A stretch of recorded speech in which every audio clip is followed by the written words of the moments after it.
आत्ता सध्या मी आहे कोंडव्याच्या ज्योती चौकात आणि तुम्ही पाहू शकता काय प्रचंड प्रमाणामध्ये इथं ट्रॅफिक निर्माण झालं आहे.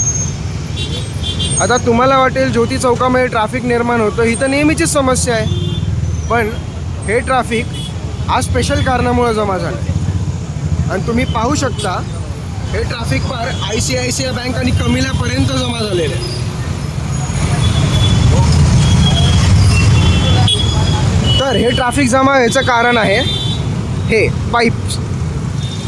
हे पाईप पावसाळी पाणी नेण्यासाठी पाईप आहेत आणि ही मयूर स्वीटकरची पावसाळी लाईन नुकतीच बदलण्यात आली. हा खड्डा होऊन आता 3 ते 4 दिवस झालेले आहेत. ह्याच्यावरनं लोकांना जायला यायला गाड्या न्यायला त्रास होतो, ट्रॅफिक स्लो डाऊन होतं. त्यावरून हे ठेवलेले पाईप ज्याच्यामुळं गाड्यांना नेहमीच आपला रस्ता बदलावा लागतो. त्याच्यावरून हे पुढं केलेलं मोठं मॅनहोल. आता हे तर नशीब की बॅरिकेड लावलेले आहेत, कोणी माणूस ह्याच्यात पडणार नाही.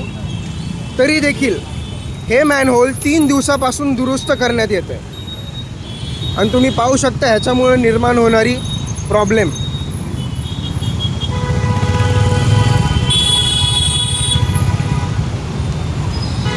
सगळ्या गाड्या एकतर फिरून येत आहेत, नाही तर मग त्यांना काही ना काही ॲडजस्टमेंट करायला लागते.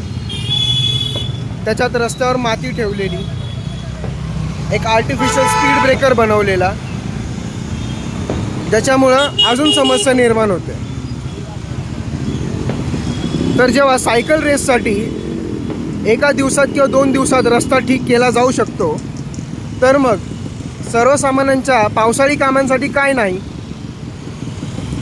असा प्रश्न माझ्या पुणे महानगरपालिकेला आहे.